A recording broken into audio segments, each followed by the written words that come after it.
আসসালামু আলাইকুম প্রিয় দর্শক, গতকালকে আপনারা জানেন যে আওয়ামী লীগের সভানেত্রী এবং বিদেশে থাকা, ভারতে থাকা সাবেক প্রধানমন্ত্রী শেখ হাসিনা আন্তর্জাতিক সংবাদ মাধ্যম রয়টার্সকে একটা ইন্টারভিউ দিয়েছেন এবং সেই ইন্টারভিউ নিয়ে কী বলেছেন এবং সেই বলার প্রেক্ষিতে কী প্রতিক্রিয়া হতে পারে এগুলো নিয়ে গতকালকে বিভিন্ন অনলাইন মিডিয়া তাদের নিজ নিজ বক্তব্য প্রচার করেছে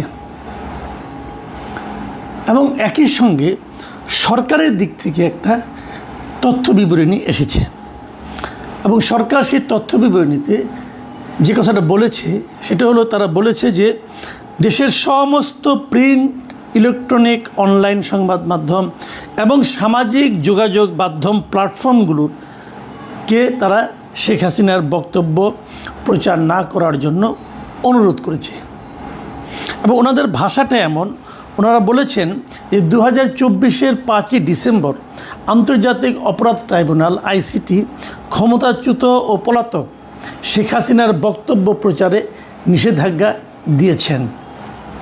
বাংলাদেশের প্রচলিত আইনে আদালতে সাজাপ্রাপ্ত পলাতক অপরাধীর কোনো বক্তব্য, সাক্ষাৎকার, অডিও ভিডিও ভাষণ গণমাধ্যমে প্রচারের ব্যাপারে আইনগত নিষেধাজ্ঞা রয়েছে এবং এমত অবস্থায় দেশের আইন শৃঙ্খলা রক্ষার স্বার্থে এবং আদালতের নির্দেশনার প্রতি সম্মান জানিয়ে পলাতক শেখ হাসিনার কোনো প্রকার ভাষণ, বিবৃতি বা বক্তব্য সরাসরি কিংবা ধারণকৃত অবস্থায় কোনো গণমাধ্যমে, টেলিভিশন, বেতার, সংবাদপত্র, নিউজ পোর্টাল বা সামাজিক মাধ্যমে প্রচার বা প্রকাশ না করতে বিশেষভাবে অনুরোধ করা যাচ্ছে। এই যে কথাটা সরকার বলেছে, এটা কিন্তু যে কালকেই প্রথম বলল তা কিন্তু না। এরও আগে শেখ হাসিনা যখন ভারতীয় সংবাদ মাধ্যম এনডিটিভিকে একটা সাক্ষাৎকার দিয়েছিলেন, সেই সাক্ষাৎকারের উপর ভিত্তি করে এনডিটিভি নিউজ করেছিল এবং বিভিন্ন আন্তর্জাতিক মিডিয়া নিউজ করেছিল এবং সেই নিউজকে কেন্দ্র করে কিন্তু আমাদের দেশের বিভিন্ন সংবাদ মাধ্যমে সেখান থেকে কিছু কিছু জিনিস তারা ছেপেছিল। তখনও সরকারের পক্ষ থেকে ঠিক এই একই রকম আরেকটা তথ্য বিবরণী এসেছিল।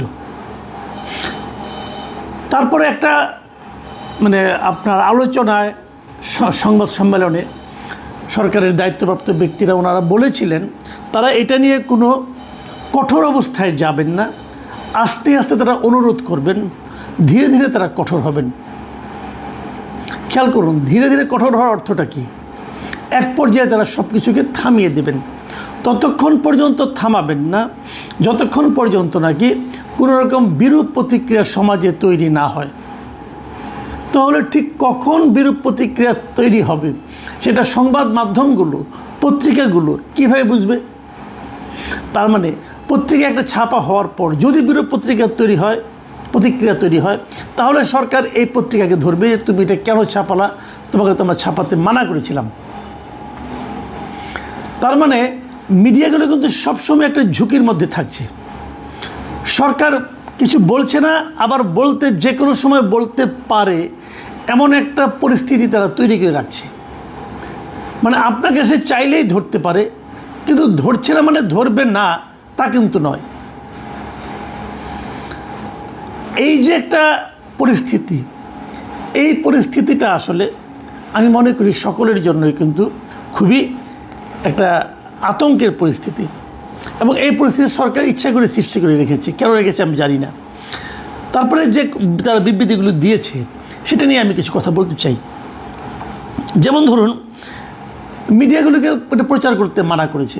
আসলে মিডিয়াগুলি করেটা কি বলুন তো? টেলিভিশন বলুন, পত্রিকা বলুন, নিউজ পেপার বলুন কিংবা সোশ্যাল মিডিয়া বলুন, তারা কি করে? তারা যখন কোনো একটা সংবাদ প্রচার করে, কেন করে? দুটো কারণে করে।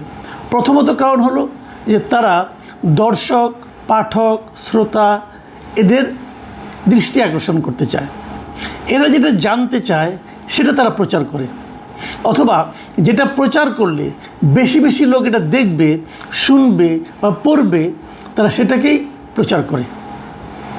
এখন যদি সবাই সরকারের কথা মানত, মানে কোনো একটা মিডিয়াও শেখ হাসিনা সংক্রান্ত কোনো নিউজ প্রচার করলো না, ভাবখানা এমন যে শেখ হাসিনা বলতে কোনো চরিত্র এই দুনিয়াতে এক্সিস্ট করে না, অতীতেও করতো না, ভবিষ্যতেও করবে না, যদি এমন হতো তাহলে আমরা মানতে পারতাম যে না ঠিক আছে, সরকারের আদেশ মানাটা খুবই সহজ। কিন্তু সেটা কি হচ্ছে, রয়টার্স তো তার খবরটা প্রচার করছে এবং রয়টার্সের এই খবর অনলাইনে পাওয়া যাচ্ছে। অনলাইনে রয়টার্সের খবরকে কোট করে, মানে সেটার উপর নির্ভর করে বাংলাদেশের বাইরে সমস্ত দেশের মিডিয়া সেই খবরটা প্রচার করছে। বিভিন্ন দেশের, ইন্ডিয়াতে ধর, পাকিস্তানে ধর, সব দেশের লোকজন তারা সেটাকে টেলিভিশনে প্রচার করছে, মিডিয়াতে। তো এখন ইন্টারনেটের যুগে দেশের সাধারণ নাগরিক, গ্রামের একটা লোকের পক্ষে কিন্তু রয়টার্সের খবর দেখা সম্ভব, ভারতের পত্রপত্রিকা দেখা সম্ভব, ভারতের বাংলা ভাষার পত্রপত্রিকা দেখা সম্ভব। তাহলে তারা সবাই দেখতে পাচ্ছে, কোথায় পাচ্ছে? বিদেশি মিডিয়ায় পাচ্ছে। তাহলে পাচ্ছে না কোথায়? আমার দেশের মিডিয়ায় পাচ্ছে না। তাহলে লোকজন কী করবে? যে আমার দেশের মিডিয়াকে বাদ দিয়ে তারা বিদেশি মিডিয়ার উপর ঝুঁকবে। এতে আমার দেশের মিডিয়া কি দর্শকদেরকে তার কাছে ধরে রাখতে পারবে? পারবে না। যদি দর্শকদেরকে আমার দেশের মিডিয়া ধরে রাখতে না পারে, আমাদের প্রত্যেকটা মিডিয়ার দুটো লক্ষ্য আমি বলেছিলাম। একটা লক্ষ্য হলো দর্শক, শ্রোতা, পাঠক এদেরকে আকৃষ্ট করা, আর দ্বিতীয় লক্ষ্যটা হলো যে তাদের মিডিয়াতে প্রচুর বিজ্ঞাপন আকৃষ্ট করা। যারা বিজ্ঞাপন দেয় তারা কিন্তু এই যে প্রথম যে কারণটা, যে দর্শক শ্রোতাদেরকে কে কতটা আকৃষ্ট করতে পারছে তার উপর নির্ভর করেই বিজ্ঞাপন দেয়। ধরেন আপনি একটা মিডিয়া করলেন, অনেক টাকা খরচ করে মিডিয়া করলেন, ওটা কেউ দেখে না। এখন যদি কেউ না দেখে, না পড়ে, না শুনে, তাহলে ওই মিডিয়ায় কেউ বিজ্ঞাপন দিবে? দিবে না। যদি বিজ্ঞাপন না দেয় তাহলে ওই মিডিয়ার ইনকাম হবে? কমে যাবে। যদি ইনকাম কমে যায় তাহলে ওখানে যারা চাকরি করেন তাদের বেতন হবে? তারও যে বড় কথা, ওই মিডিয়ায় যিনি লগ্নি করেছেন, যিনি টাকা খাটিয়েছেন, তিনি কি তার টাকাটা ফেরত পাবেন? তাহলে কী হবে? ওই মিডিয়াটার মৃত্যু ঘটবে। তাহলে সরকারের তথ্য মন্ত্রণালয়, যা নাকি আমাদের এই সমস্ত মিডিয়াগুলোর অভিভাবক, তারা কি করতেছেন? তারা এমন একটা আইন করতেছেন, এমন একটা নিয়ম করতেছেন, এমন কিছু কাজ করার জন্য সব মিডিয়াকে অনুরোধ করতেছেন, নির্দেশ দিচ্ছেন, যেটা করলে এই প্রত্যেকটা মিডিয়ার অর্থনৈতিক ক্ষতি হবে এবং তাদের ব্যবসায়িক ক্ষতি হবে, এবং তারা যে কারণে মিডিয়াটা করেছে, মানে দর্শক, শ্রোতা, পাঠকদেরকে সমৃদ্ধ করার জন্য, সেই কাজটা অব্যাহত হবে। সব মানুষ চলে যাবে বিদেশি মিডিয়ার কাছে। ভারতের আনন্দবাজার পত্রিকা তারা খুঁটিয়ে খুঁটিয়ে পড়বে এবং তারা ওখান থেকে বানিয়ে বানিয়ে চিন্তা করবে। আমার দেশের পত্রিকা কেউ পড়বে না, আমার দেশের টেলিভিশন কেউ দেখবে না। তাহলে সরকার আলটিমেটলি আমার দেশের মিডিয়াগুলোর ক্ষতি করার চেষ্টা করছেন। তারা চাচ্ছেন যে আমার দেশের মিডিয়াগুলি সব বন্ধ হয়ে যাক। কারণ এরকম যদি এখন যদি শেখ হাসিনা প্রতিদিন একটা করে কথা বলতে থাকে, প্রতিদিন একটা করে মিডিয়াতে কথা বলতে থাকে, তাহলে প্রতিদিন কিন্তু লোকজন ওইগুলিতে চলে যাবে, বাইরেগুলিতে। এবং একবার বাইরেগুলিতে যাওয়ার অভ্যাস হয়ে গেলে তারা দেশীয় মিডিয়ার কাছে আসবেই না। তাহলে সরকারি ধরনের কাজ কেন করছে? আমি এখানে আরেকটা কথা প্রাসঙ্গিকভাবে বলে নিই, সেটা হলো এ ধরনের একটা আদেশ কিন্তু তারেক রহমান সাহেব যখন বিদেশে ছিলেন, মানে লন্ডনে ছিলেন, তখন ওনার ব্যাপারে দেওয়া হয়েছিল যে ওনার নিউজ প্রচার করা যাবে না, ওনার সংক্রান্ত কোনো কথা বলা যাবে না। সেই বিষয়টা কি তারেক রহমান অথবা বিএনপি এনজয় করেছিল? তো যে কাজটা আপনার জন্য যখন প্রযোজ্য ছিল তখন আপনি দুঃখিত হয়েছেন, সেই কাজটা আপনি অন্যদের জন্য প্রচার করছেন কেন? তারও চেয়ে বড় কথা, ওই সময় যারা বিএনপির কর্মী ছিল, সমর্থক ছিল, তারা যারা তারেক রহমানের সরাসরি কথা শুনতে না পেয়েছেন, তারা কি খুব খুশি ছিলেন সরকারের উপর? ছিলেন না। তাহলে এখনও যারা এই খবরগুলি জানতে চান, তারা কি সরকারের উপর খুশি হচ্ছেন? ভেবে দেখুন, হচ্ছেন না। কিন্তু এখন আপনি বলবেন যে ওই লোকগুলোর আমার দরকার নাই। তো ওই লোকের সংখ্যা যদি একজন হয়, যদি আপনি বলেন দরকার নাই, আমি বলবো তবুও আপনি এটা বলতে পারেন না। এটা কোনো ডেমোক্রেটিক রাষ্ট্রে এই ধরনের কথা বলা যায় না যে অমুককে আমার দরকার নাই। ডেমোক্রেটিক রাষ্ট্রে আপনাকে সবাইকে দরকার, আপনি কাউকে বাদ দিতে পারবেন না। তারপরেও ধরলাম যদি একজন হইতো, দুইজন হইতো, তাহলে বুঝতাম। একটা বিশাল সংখ্যক মানুষ তারা কিন্তু জানতে পারছে না। না জানতে পারলে কি হবে?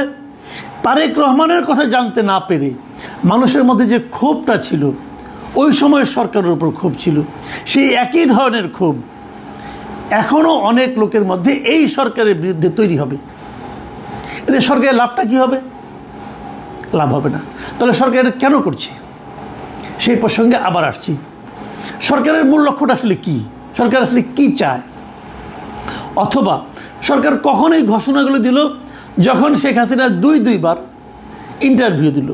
একবার এনডিটিভির সঙ্গে দিল, এবার রয়টার্সের সঙ্গে দিল, এবং দুইবারই তারা কিন্তু একই ধরনের প্রতিক্রিয়া ব্যক্ত করলো যে এগুলি প্রচার করা যাবে না। কেন সরকার ঠিক এই সময়ে এসেই প্রচারটা করছে, এই সময়ে এসেই তথ্য বিবরণীটা দিচ্ছে? তাহলে কি আমরা বলবো যে সরকার ভয় পেয়ে গেছে? সরকারকে শেখ হাসিনা, যিনি বিদেশে আছেন, ভারতে রাজনৈতিক আশ্রয় মনে হয় আছেন সম্ভবত, অথবা পালিয়ে আছেন, অথবা অতিথি হিসেবে আছেন, কীভাবে আছেন আমি জানি না, তার স্ট্যাটাস আমি বলতে পারবো না, যার বিরুদ্ধে বাংলাদেশের আদালত মৃত্যুদণ্ডের রায় দিয়েছে, তেমন একটা লোকের কথায় সরকার ভয় পেয়ে গেল? এই সরকার কি এত দুর্বল সরকার? কিন্তু আমি তো তা মনে করি না। এই সরকার তো নিরঙ্কুশ সংখ্যাগরিষ্ঠতা পেয়েছে বিগত জাতীয় সংসদ নির্বাচনে। দেশের ম্যাক্সিমাম মানুষ তাদেরকে ভোট দিয়েছে। তো ম্যাক্সিমাম মানুষের উপর এই সরকার কেন আস্থা রাখতে পারছে না? তারা কেন ভয় পাচ্ছে একজন বিদেশে থাকা, মৃত্যুদণ্ডাদেশ পাওয়া একজন রাজনৈতিক নেত্রীর বক্তব্যের উপর? কেন পাচ্ছে? এটা কি জরুরি ছিল? শেখ হাসিনা কী চাচ্ছে? উনি কী বলেছেন? উনি বলেছেন উনি আসতে চান, দেশে ফিরে আসতে চান। এটা তো সরকারের খুশি হওয়া উচিত, কারণ সরকার নিজেই তো ওনাকে আনতে চাচ্ছেন, এবং ওনাকে ফিরিয়ে আনার জন্য সরকার অলরেডি ইন্ডিয়ার কাছে চিঠি লিখেছেন যে ওনাকে ফেরত দেন। এখন যদি ওই চিঠির কারণেই হোক অথবা অন্য কোনো কারণে হোক, যদি শেখ হাসিনা নিজে থেকে আসতে চায়, সরকার তো খুশি হওয়া উচিত। সরকার এয়ারপোর্টে অপেক্ষা করা উচিত। সরকারের উচিত হবে দ্রুততার সঙ্গে ওনাকে একটা ট্রাভেল ডকুমেন্ট দিয়ে দেওয়া, ভাই আপনি আসেন, তাড়াতাড়ি আসেন, আপনি তাকে এয়ারপোর্ট থেকে তাকে গ্রেপ্তার করে নিয়ে যাবেন, কোনো সমস্যা তো নাই। ইন্টারেস্টিং হলো ওনারা যেটা করতে চাচ্ছেন সেইটা করতে শেখ হাসিনা ভয় পাচ্ছেন না, কিন্তু ওনারা ভয় পাচ্ছেন। এই যে প্রশ্নগুলো আমি তুললাম, এই প্রশ্নগুলির জবাব সরকারের কাছ থেকে আসা উচিত। আপনারা কেন ভয় পাচ্ছেন? তাহলে কি আপনারা যা করছেন সেটা নিয়ে আপনারা নিজেরাই স্যাটিসফাইড না? আপনারা ভাবছেন যে আমাদের কাজগুলো সাধারণ মানুষ গ্রহণ করছে না? তাহলে কেন করছেন? যে কাজটা সাধারণ মানুষ গ্রহণ করছে না বলে আপনাদের মনে একটা আতঙ্ক আছে, আশঙ্কা আছে, সেই কাজগুলো না করলেই তো হয়। কেন করছেন? দেখুন, আপনারা এরকম তথ্য বিবরণী দিয়ে থামাতে পারবেন না। মানুষ ঠিকই জেনে যাবে। মানুষ হয়তো এখন যদি হয় অন্য দেশের মিডিয়াগুলি দেয়, তারা হয়তো তাদের মতো করে ব্যাখ্যা করে করবে। কিন্তু যদি আপনারা এটাও থামিয়ে দেন, তাহলে কী হবে? তারা মূল নিউজটা পড়বে, তখন তারা কিন্তু আপনাদের উপর আরও ক্ষিপ্ত হবে। একটা কথা কিন্তু শেখ হাসিনা নিজেও বলেছেন, সেটা হলো ওনার এই বক্তব্য আমি যেটা দেখেছি, উনি বলেছেন যে একটা সরকার দীর্ঘ সময় ক্ষমতায় থাকলে কিছু ভুলভ্রান্তি হতেই পারে। যদি তেমন কোনো ভুলভ্রান্তি আমাদের হয়ে থাকে